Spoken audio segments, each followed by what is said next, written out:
भारत में अर्जेंटीनार football legend Lionel Messi 14 वर्ष पर कोलकाता रे पहुंची मेसी। शुक्रवार विलंबित राति आसी कोलकाता रे पहुंची मेसी। मेसींकर गोटे झलक पाइबा कोलकातार नेताजी सुभाष चंद्र बोस एयरपोर्ट रे घंटा घंटा धरी फैंस माने अपेक्षा करी रहिथिले।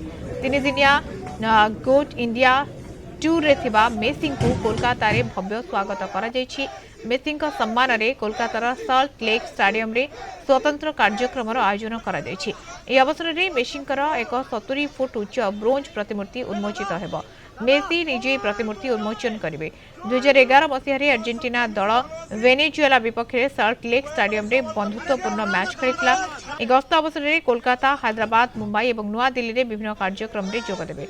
एथिपाई विभिन्न राज्य सरकार पक्षर व्यापक आयोजन करा जायछि। भारत गस्त अवसर में प्रधानमंत्री नरेंद्र मोदी, पश्चिमबंग मुख्यमंत्री ममता बनर्जी, शाहरुख खान, बाईचुंग भूतिया, रेवंत रेड्डी को भेटिबे लियोनेल मेसी।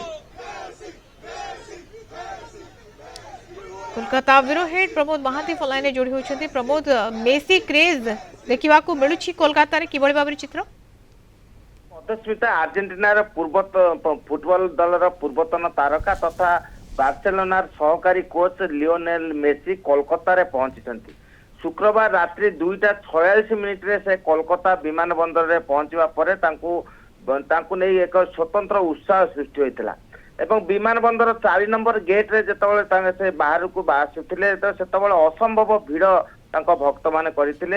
एवं मेसी को झलक देखिबा पई कार्यत अनेक निजको उत्साहित करथिले।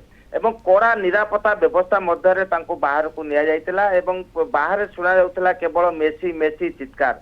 एवं विभिन्न सहर विभिन्न स्थान रे मेसी को स्वागत करने विभिन्न तोरण तैयारी होइछि। एवं तांको उत्साही माने बा तांको भक्त माने तांको देखिबा पई तांको फोटोचित्र देखिबा पई एक तांको सेमान मन रे उद्वेग सृष्टि होइछि। आमे जानंती जे 2011 मसिया रे से आसीतिले। ठीक 14 वर्ष परे से कोलकाता आसीछंती। तांको सल्टलेक विवेकानंद युवा भारती स्टेडियम रे तांको आज भव्य संबर्धना ज्ञापन करा जिवो।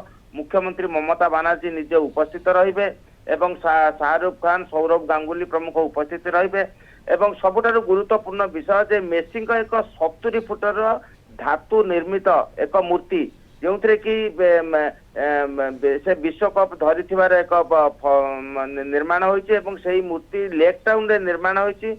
एवं तांको दृश्य संचारी कार्यक्रम मध्य से निजे आज स्टेडियम रो उद्घाटन करिवे। एवं से मूर्ति को देखा लोकों मध्य एक स्वतंत्र उत्साह सृष्टि होती। कारण 70 फुटर मूर्ति एभली मूर्ति कार्यत कौन व्यक्ति कोलकाता सहर तली अंचल नहीं। यही मूर्ति निर्माण प्राय 40 दिन समय लगिता। विभिन्न प्रकार धातु, ब्रोंज, लुहा मूर्ति तैयारी होती।